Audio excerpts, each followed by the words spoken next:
जन्म शताब्दी पुस्तक माला 44। विचार क्रांति ही एकमात्र उपचार। लेखक श्री राम शर्मा आचार्य। देवियों भाइयों, मनुष्य के शरीर में दो चीजें हैं, एक उसकी रचना अर्थात काया और दूसरी चेतना।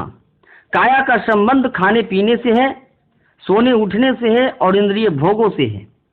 पशु का छोटा सा जीवन जिस तरीके से काया के ऊपर टिका रहता है, उसी तरीके से यदि मनुष्य का जीवन भी टिका रहे तो यह मानना चाहिए कि मनुष्य के जीवन का कोई महत्व न बन सका और उसके जीवन का कोई उद्देश्य पूरा ना हो सका। खाने पीने और बच्चे पैदा करने के जंजाल में वह फंस गया। यह भी कोई जीवन है क्या? नहीं, यह कोई जीवन नहीं है। यह बहुत ही घटिया और पशुओं जैसा नरकीय जीवन है। मित्रों, मनुष्य के पास जो कुछ विशेषता और महत्ता है, जिसके कारण वह स्वयं उन्नति करता जाता है और समाज को ऊंचा उठा ले जाता है, वह उसके अंतर की विचारधारा है, जिसको हम चेतना कहते हैं, अंतरात्मा कहते हैं, विचारना कहते हैं। यही एक चीज है जो मनुष्य को ऊंचा उठा सकती है और महान बना सकती है, शांति दे सकती है और समाज के लिए उसे उपयोगी बना सकती है। मनुष्य की चेतना, जिसको हम विचारना कह सकते हैं, किस आदमी का विचार करने का क्रम कैसा है, बस असल में वही उसका स्वरूप है। आदमी लंबाई चौड़ाई के हिसाब से छोटा नहीं होता, वरन जिस आदमी के मानसिक स्तर की ऊंचाई कम है, वह आदमी ऊंचे सिद्धांत और ऊंचे आदर्शों को नहीं सुन सकता।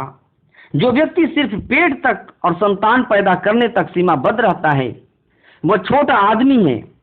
उसे अगर 1 इंच का आदमी कहे तो कोई अचंभे की बात नहीं है। उसकी तुलना कुएं के मेढक से करे तो कोई अचंभे की बात नहीं है। कीड़े मकोड़ों में उसकी गिनती करे तो कोई बात नहीं है। साथियों, मनुष्य का स्तर और मनुष्य का बोध उसके ऊंचे विचारों पर टिका हुआ है। जब कभी भी मनुष्य के ऊंचे विचार होते हैं तो उसका जीवन देवत्व जैसा दिखाई पड़ता है। गरीब हो तो क्या, अमीर हो तो क्या, गरीबी से आदमी का क्या बनता बिगड़ता है। अमीरी में गेहूं की रोटी खा सकता है और गरीबी में मक्का की रोटी खा सकता है। इससे क्या बनता बिगड़ता है।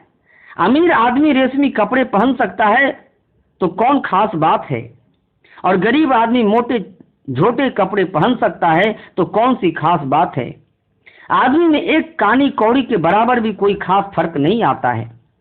मनुष्य का स्तर जब बढ़ता है तो उसके विचार करने के क्रम और सोचने के तरीके के ऊपर टिका रहता है।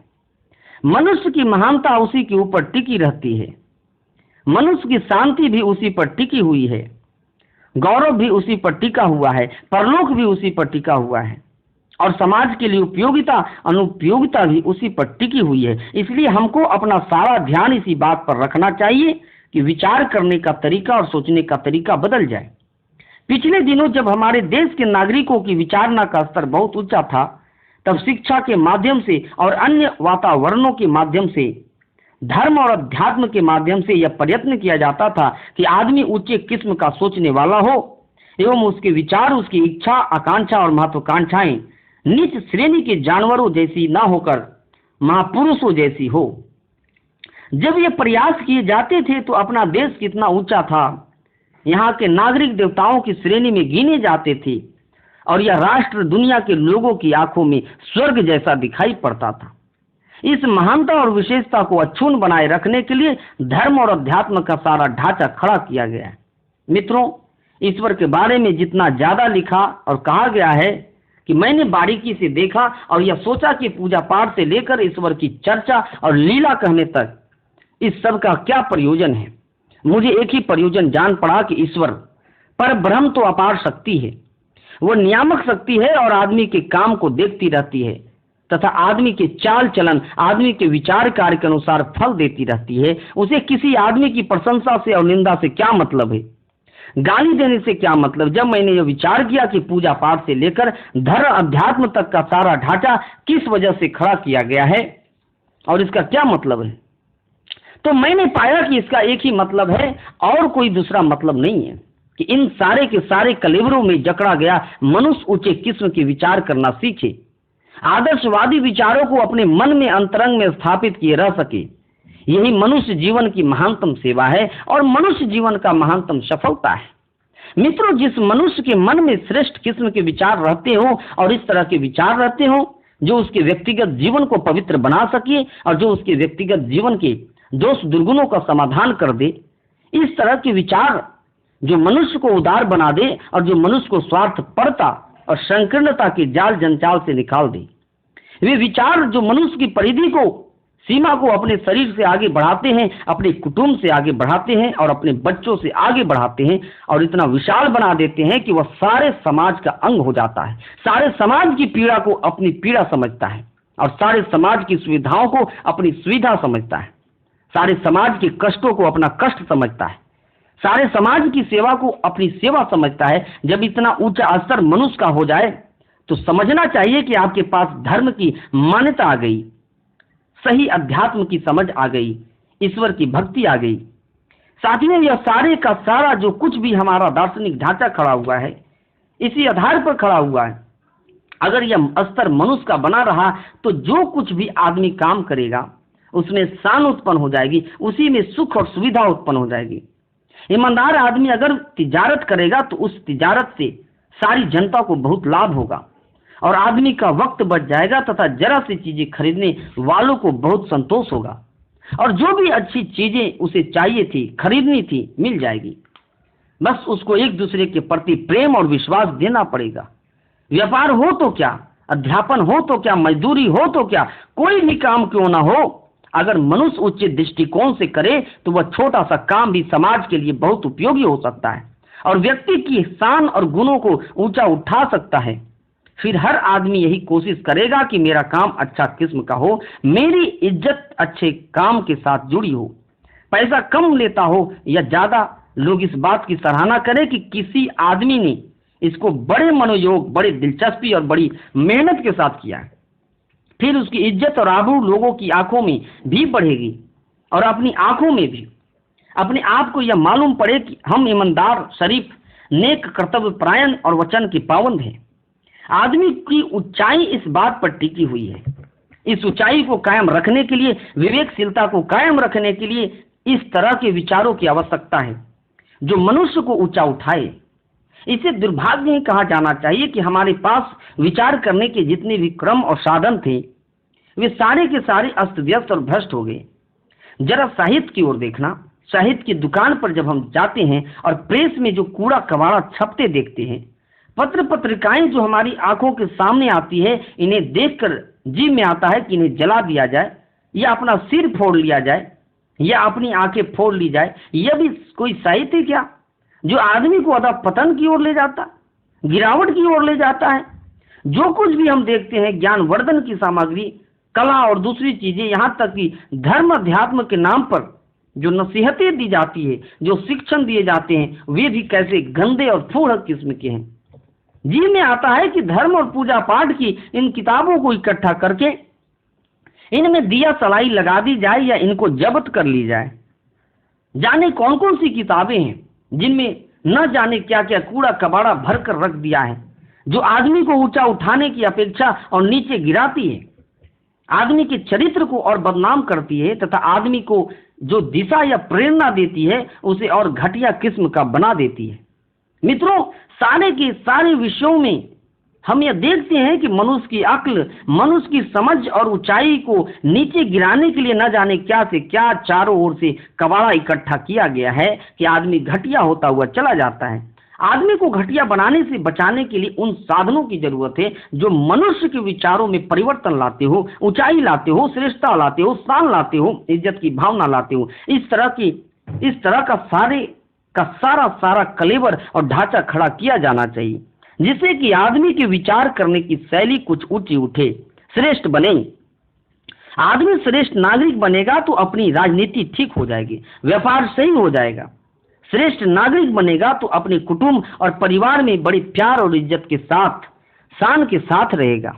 उसका स्वास्थ्य सही रहेगा, उसके बालक अच्छे बनेंगे, उसके पैसे की आमदनी जो कुछ भी हो उसका बेहतरीन इस्तेमाल होगा। तब व्यक्ति अपने आप को स्वर्ग में रहता हुआ अनुभव करेगा और सारे समाज में शांति आएगी अगर व्यक्ति का स्तर ऊंचा हो जाए तब।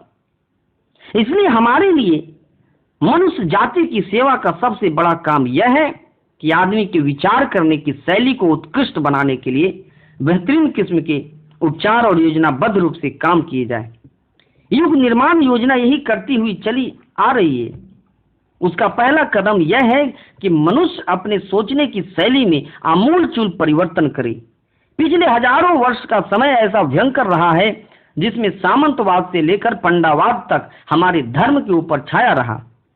उसने यह कोशिश की कि आदमी को बौद्धिक दृष्टि से गुलाम बना दिया जाए ताकि उनके चंगुल में फंसे हुए लोग, जिनको चेले कहते हैं, भगत कहते हैं, धर्म प्रेमी कहते हैं, इनकी बुरी तरह से हजामत बनाई जा सके, उनको उल्लू बनाया जा सके। पिछले दिनों बौद्धिक क्षेत्र में एक और पंडावाद हावी रहा जिसने मनुष्य की कोई सेवा नहीं की। धर्म के नाम पर, अध्यात्म के नाम पर, पूजा पाठ के नाम पर, तीर्थ यात्रा के नाम पर आदमी को राई रत्ती भर ऊंचा नहीं उठाया गया। सही बात यह है कि इन मामलों ने आदमी को और अनैतिक बना दिया, अंधविश्वासी बना दिया। पंडावाद के द्वारा समाज की वास्तव में बहुत हानि हुई है। जिस प्रकार से पंडावाद के द्वारा विचार के क्षेत्र में हानि हुई है, उसी प्रकार राजसत्ता जिनके हाथ में रही, जिनको सामंत कहते हैं, राजा कहते हैं, उनको हम डाकू कहते हैं, उन लोगों ने सिर्फ अपने माल, अपनी अयासी और विलासिता के लिए सोचा, समाज का शोषण किया और बराबर यह कोशिश की कि कहीं ऐसा ना हो जाए कि विचारशीलता फैल जाए और लोगों में अनीति के विरुद्ध बगावत का भाव पैदा हो जाए, न्याय की भावना की बात उदय हो जाए कि हम लोग इनका समर्थन क्यों करें। इसी बात की कोशिश पंडावाद ने भी की कि लोग समझदार न होने पाए। लोग समझदार हो जाएंगे तो हमारे चंगुल से, हमारे हाथ से शिकार निकल जाएंगे। इसी बात की कोशिश सामंतवाद ने भी की कि आदमी को घटिया किस्म से विचार करना सिखाया जाए। अगर विचारशील, समझदार और चरित्रवान लोग हो जाएंगे तो उन पर हावी होना और अपनी मनमानी करना हमारे लिए मुमकिन नहीं होगा। मित्रों, दोनों ही तरीकों से बराबर यह कोशिश की गई कि आदमी के विचार करने की शैली गिरा दी जाए और घटिया बना दी जाए। यही कारण था कि हम हजारों वर्षों तक गुलाम होकर के रहे। इसकी वजह क्या थी? 1500 मुसलमान हिंदुस्तान में आए और 1000 वर्ष तक बुरी तरह से हमारे ऊपर हुकूमत करते रहे। कैसे कैसे नृशंस अत्याचार करते रहे, जैसे कि दुनिया की रवायत में कहीं कभी दिखाई नहीं पड़ती। लेकिन हम बुज़दिलों के तरीके से, कायरों के तरीके से, मरे हुए लोगों के तरीके से उनके अत्याचारों को सहते रहे। हम जरा भी सिर ऊंचा नहीं उठा सके, कुछ कर नहीं सके। ज्यादा से ज्यादा जी में आया तो भक्ति की बात कह दी, मीरा जी का गीत गा दिया और रावण जी का गीत गा दिया, बस खेल खत्म हो गया। हम कुछ भी नहीं कर सके। क्यों? क्योंकि आदमी के विचार करने का स्तर गिरा हुआ, घटिया है, जिसने हमें मुद्दतों तक गुलाम रखा। हम अभी भी बौद्धिक गुलामी में बुरी तरीके से जकड़े हुए हैं। राजनीतिक गुलामी दूर हो गई तो क्या, बौद्धिक गुलामी जहां की तई यहाँ है। अकल की दृष्टि से हम बुरे तरीके से गुलाम हैं।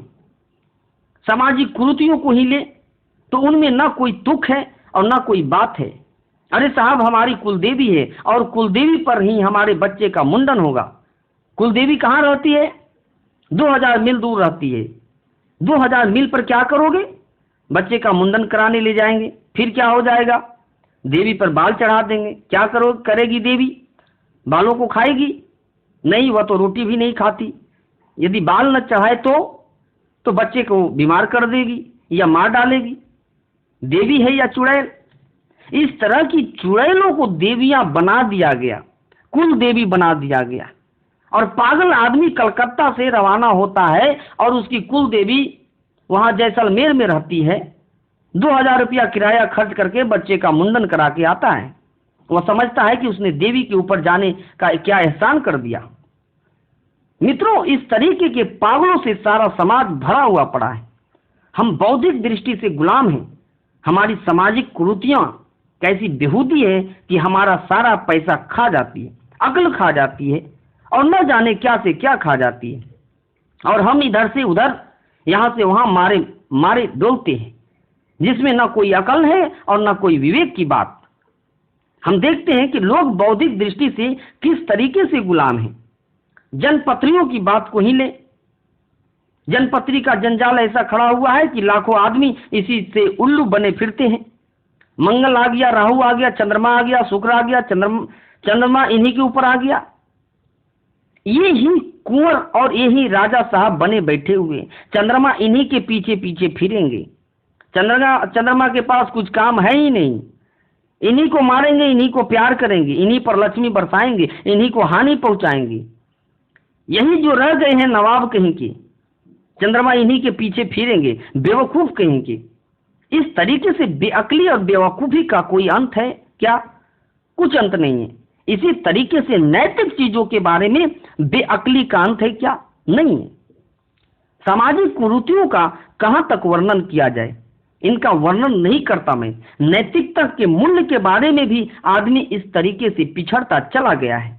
आदमी के जी में न जाने कैसे विश्वास जम गया है कि हम अगर बेईमान होकर जिएंगे तो मालदार हो जाएंगे, कामचोरी करेंगे तो हमारी तरक्की हो जाएगी, यह करेंगे तो हमारा यह हो जाएगा। भ्रष्ट आदमी का आज मन ऐसा ही घटिया हो गया है। मेरे मन में ऐसा विचार आता है कि सारी की सारी विचार करने की शैली को बदल दूं। एक और जमाना ऐसा आया था कि जिस जमाने में हर आदमी के विचार करने का ढंग बहुत ही घटिया और बहुत ही नीच हो गया था। फिर क्या हुआ? भगवान ने अवतार लिया था और वह परशुराम जी का अवतार था। परशुराम जी के अवतार ने हाथ में एक कुल्हाड़ा लिया और उस कुल्हाड़े से आदमियों के सिर काट डाले। उन्होंने सारी दुनिया के कई बार सिर काट डाले। मित्रों, कई बार मैं विचार करता था कि सिर काट डालने का क्या मतलब है? आदमी का सिर काट डालने से क्या आदमी बदल जाएगा? मरने के बाद भूत हो जाएगा, पलित हो जाएगा और फिर तंग करेगा, मकारी करेगा? इस तरीके से मार डालने से क्या हो सकता है? फिर दिमागों को बदलने की बात मेरी समझ में आई कि अलंकारिक रूप से परशुराम भगवान का अवतार हुआ था। इसी उद्देश्य के लिए वो था कि दुर्गुणों को, लोगों की अक्ल को और लोगों की समझ को बदल दे। लोगों की अक्ल और समझ को हम बदल दें तो आदमी की 99% समस्या अपने आप हल हो जाएगी। समस्या कुछ है ही नहीं। मनुष्य की जितनी भी समस्याएं हैं सब उसकी बेअक्ली की पैदा की हुई समस्याएं हैं। संतान नहीं होती है तो बहुत ही अच्छी बात है, इससे बड़ा सौभाग्य और क्या हो सकता है? संतान नहीं है तो आप अकेले हैं, मियाँ बीवी 2 आदमी रहिए और अपना बचा हुआ पैसा समाज के लिए लगाइए, खुशहाली से रहिए, सैर कीजिए। बच्चे के पालन करने की जिम्मेदारी नहीं है, रोने चिल्लाने की जिम्मेदारी नहीं है, दवा दारू की जिम्मेदारी नहीं। बताइए इसमें क्या बात है? नहीं साहब, हमारे बच्चा नहीं होता, हम तो दुखी हैं, हमारी मनोकामना पूर्ण हो जाए तो अच्छा है, हमारे बच्चा हो जाए तो अच्छा है। बेवकूफ कहीं का। इस तरीके से बेअक्ली और बेवकूफी हमारे रोम रोम में इस बुरे तरीके से छा गई है कि मनुष्य को मैं क्या कहूं, मैं उसको जानवर ही कह सकता हूं। आज मनुष्य एक ऐसा जानवर हो गया है जिसको समझदारी सिखाई जानी चाहिए। इसके लिए दूसरी चीजें जिनको हम शारीरिक आवश्यकताएं कहते हैं और जिनको हम आर्थिक समस्याएं कहते हैं, अगर पहाड़ के बराबर भी ऊंचा करके रख दी जाए तो आदमी का रत्ती भर भी भला नहीं हो सकता। हम देखते हैं कि गरीब आदमी दुखी है, जबकि अमीर आदमी उससे भी ज्यादा 1000 गुनी परेशानी में, उलझनों में, कलेशों में पड़े हुए हैं, क्योंकि उनके पास विचार करने की कोई शैली नहीं है।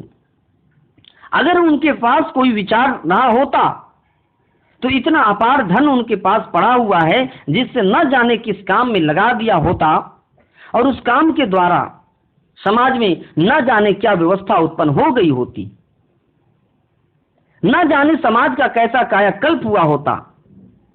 लेकिन नहीं, वही धन बेटे में, पोते में, जमीन और जेवर सब में ऐसे ही तबाह होता चला जाता है। मित्रों, आज आदमी के पास कोई लक्ष्य, कोई दिशा नहीं है। हमारे पास विद्या है तो हम इसका क्या करें, पैसा है तो इसका क्या करें, समाज के सामने ढेर लगी समस्याओं का हल किस तरीके से करें, कुछ समझ में नहीं आता। बेअक्ली की इस अव्यवस्था को दूर करने के लिए यह आवश्यकता अनुभव की गई कि लोगों को समझदारी सिखाई जाए। समझदारी केवल ज्योमेट्री, इतिहास, भूगोल को नहीं कहते। समझदारी उसे कहते हैं जिसके द्वारा सही चिंतन करने के बाद में आदमी व्यक्तिगत जीवन की समस्याओं समाज की समस्याओं और अपने युग की समस्याओं का समाधान कर सके। ऐसी जानकारियों का नाम ज्ञान है। आज सबसे बड़ी आवश्यकता इस बात की समझी गई है कि 1000 वर्ष की गुलामी के बाद आदमी के विचार करने का ढंग भ्रष्ट हो गया है, उसका कन दूषित और विकृत हो गया है। इसको उखाड़ कर फेंक दिया जाए और सोचने के नए तरीके लोगों के दिमागों में स्थापित किए जाएं। विवेकशीलता के आधार पर क्या बात सोची जानी चाहिए और क्या नहीं सोची जानी चाहिए, क्या किया जाना चाहिए और क्या नहीं किया जाना चाहिए, कौन सी दिशा गलत है और कौन सी सही है, इसका शिक्षण किया जाए। यह शिक्षण करना मानव जाति की, समाज की सबसे बड़ी सेवा है। साथियों, अपने युग निर्माण योजना के युग परिवर्तन के कार्यक्रम में पहला स्थान इसी को दिया गया है। हमने ये कोशिश की है कि इस तरह के विचारों की एक धारा और उसकी पद्धति की संहिता का निर्माण किया जाए, जो मनुष्यों के गलत सोचने के स्थान पर सही सोचने का मार्गदर्शन कर सके। मैंने ढेरों पुस्तकें पढ़ी है, लेकिन ऐसा साहित्य कहीं नहीं है जो आदमी को और उलझन में डालने की बजाय उसको सही सोचने का तरीका सिखाए। सही सोचने का तरीका सिखाने के लिए युग निर्माण योजना ने ऐसा साहित्य, ऐसी विज्ञप्तियां, ऐसे ट्रैक्ट कम से कम मूल्य पर छापे हैं, जिसको पढ़ने के बाद आदमी को स्वतंत्र चिंतन की दिशा मिली। आदमी को यह प्रकाश मिले कि हमारे सोचने का सही तरीका क्या है, समाज की समस्याओं का वास्तविक स्वरूप क्या है, व्यक्ति की उलझनों का वास्तविक कारण क्या है, उनका समाधान किस तरीके से किया जा सकता है। अगर यह राह मिल जाए तो बीमारियों का निदान हो जाएगा कि समाज में फैली हुई विकृतियों का एकमात्र कारण मनुष्य का गलत सोचना है। अगर गलत सोचने की बात को आदमी जान ले और सही सोचना शुरू कर दे तो मजा आ जाए। युग निर्माण योजना द्वारा अपने ज्ञान यज्ञ के माध्यम से संपर्क रखने वालों से यह प्रार्थना की गई है कि लोगों को अपने समय का एक अंश और अपने धन का एक अंश निकालना चाहिए। उसे इस बात के लिए खर्च करना चाहिए कि लोगों के विचार करने का क्रम किस तरीके से बदला जाए, सुधारा जाए। समयदान, अंशदान की यह आवश्यक शर्त लगाई गई है। प्रयत्न यह किया गया है कि संगठन से प्यार रखने वाला हर सदस्य उसकी सदस्यता शुल्क के रूप में 1 घंटा समय दिया करे और कम से कम 1 रुपया तो दिया करे। 1 रुपया कोई बड़ी रकम नहीं होती। गरीब से गरीब और अमीर से अमीर आदमी के लिए कुछ मुश्किल नहीं है। अगर उसके मन में इसकी महत्ता समा जाए तब, अगर महत्ता समाई नहीं तो 1 कानी कौड़ी भी भारी मालूम पड़ती है। व्यक्ति शराब पीने में, सिनेमा देखने में 15 रुपये खर्च करके आता है। अच्छे काम के लिए कहा जाए तो चवन्नी में ही उसका प्राण निकल जाता है। आदमी जिस चीज का मूल्य नहीं समझता उसके लिए जरा भी खर्च नहीं कर पाता, लेकिन अगर वह उसका मूल्य समझता हो तो 1 रोटी, आधी रोटी का टुकड़ा भी आसानी से खर्च कर सकता है। आधी रोटी तो हम कुत्ते को रोज ही फेंक देते हैं। आधी रोटी खर्च कर देना कौन सी मुश्किल सी बात है। अगर आदमी की समझ में आ जाए कि ज्ञान नाम की भी दुनिया में कोई चीज होती है, ज्ञान की भी उपयोगिता है, ज्ञान का भी समाज में कोई मूल्य है, अगर ये बातें उसकी समझ में न आए तो उसे यह समझाना है कि इस जमाने में ज्ञान कितना आवश्यक है। मित्रों, पुराने जमाने में कम से कम 50% विकृतियां थी, जिसमें 20% बौद्धिक थी। आज तो हमारे अक्ल 100% विकृत हो गई। इसमें कहीं भी कोई पांव रखने की जगह नहीं मालूम पड़ती। किसी आदमी के दिमाग को तोड़ा या खोला जाए और उसको खोल कर पढ़ा जाए तो मालूम पड़ेगा इसका 80-90% दिमाग पागल हो गया है। सारा मस्तिष्क विकृत जैसा है। इसमें सही सोचने की शैली और मादा जरा भी नहीं है। इसलिए हमको यह घोर प्रयत्न करना पड़ेगा कि हम में से हर आदमी 1 घंटा समय उस साहित्य को दूसरे लोगों को पढ़ाने, सुनाने और समझाने के लिए स्वयं अपने आप को पढ़ने और समझने के लिए लगाए। हमारे घरों में घरेलू पुस्तकालय होना ही चाहिए। यह बहुत बड़ी संपत्ति के बराबर है। सबसे पहले यह देखा जाना चाहिए कि हमारी बौद्धिक खुराक पूरा करने के लिए हमारे घर में चौका है कि नहीं। जिस घर में चौका ना हो, रोटी का इंतजाम ना हो, आटा ना हो, दाल ना हो, वह कैसा घर? उस घर में आदमी जिएंगे कैसे? जिस तरीके से शरीर की भूख होती है उसी तरीके से मन की भी भूख होती है और आत्मा की भी भूख होती है। मन और आत्मा की भूख को बुझाने के लिए जहाँ रसोड़ा ना हो, चौका ना हो, तो जानना चाहिए कि यह भूतों का घर है। मित्रों, प्रत्येक घर में एक छोटी लाइब्रेरी होनी चाहिए। यह लाइब्रेरी ऐसी होनी चाहिए कि जिससे घर के बच्चों को, भाई और बहनों को, पढ़े लिखों को या तो पढ़ाया जा सके या सुनाया जा सके।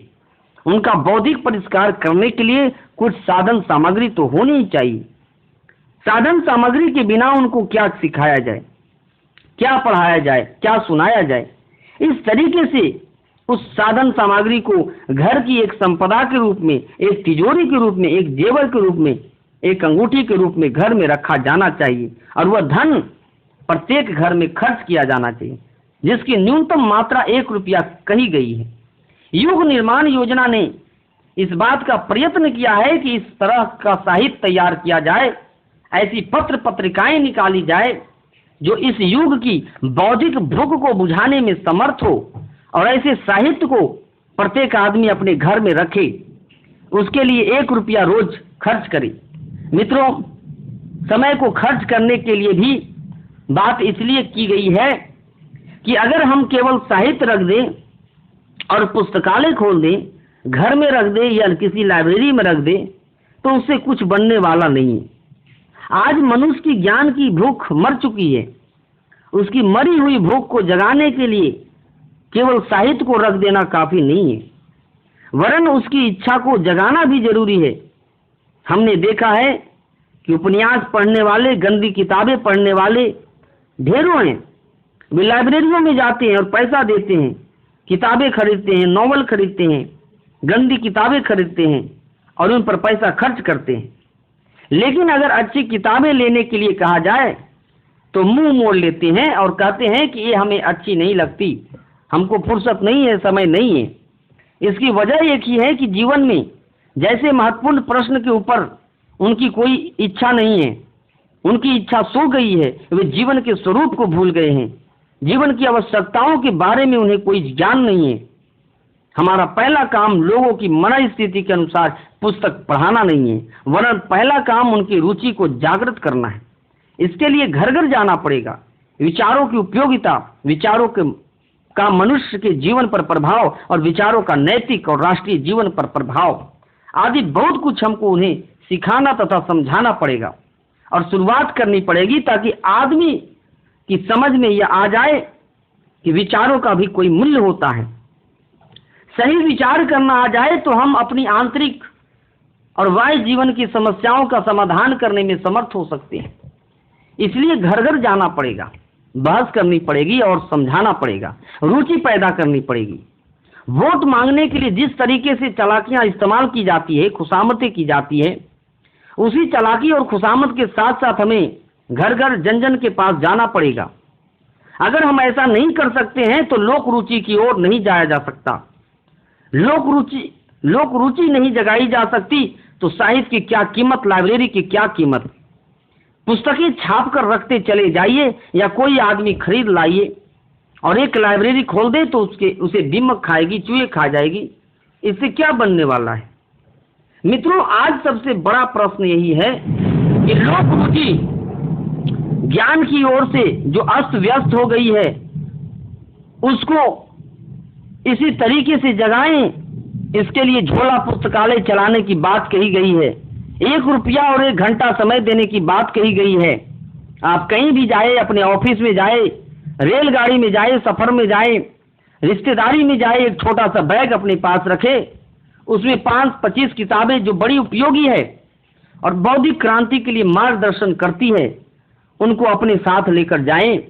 और जिस किसी आदमी से हमारी बातचीत हो, बातचीत का सिलसिला शुरू हो, अपने मिशन की बात करके, थोड़ी सी रुचि जागृत करके और उसका लाभ एवं महात्म्य बता करके एक पुस्तक चुपके से उसकी ओर खिसका दी जाए और पढ़ने के लिए कहा जाए।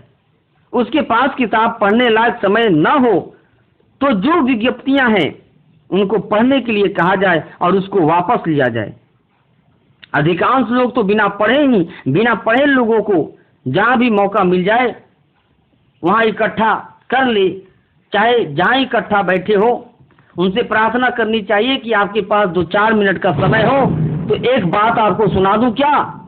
अगर वे कहे कि सुनाइए तो एक विज्ञप्ति सुना दीजिए। 10 मिनट में यह खत्म हो जाती है। ये विज्ञप्तियां बड़ी मजेदार हैं। वहां सुना दीजिए, यहाँ सुना दीजिए, घर में सुना दीजिए, रेलगाड़ी में सुना दीजिए, मोटर बस में सुना दीजिए। इस तरीके से बिना पढ़ों को ये पुस्तकें सुनाई जा सकती है, पढ़ों को पढ़ाई जा सकती है। इस विचारधारा को हम में से हर आदमी को मिशनरी स्पिरिट के द्वारा फैलाने की कोशिश करनी चाहिए। ज्ञान यज्ञ हमारा विश्व कल्याण का यज्ञ है। उसको केवल भौतिक दृष्टि से 1000 गुना, लाख गुना बड़ा माना जाना चाहिए और हर विचारशील को ज्ञान यज्ञ के लिए अपने हिस्से का कर्तव्य पालन करने के लिए कटिबद्ध हो जाना चाहिए। आज की बात समाप्त। ओम शांति।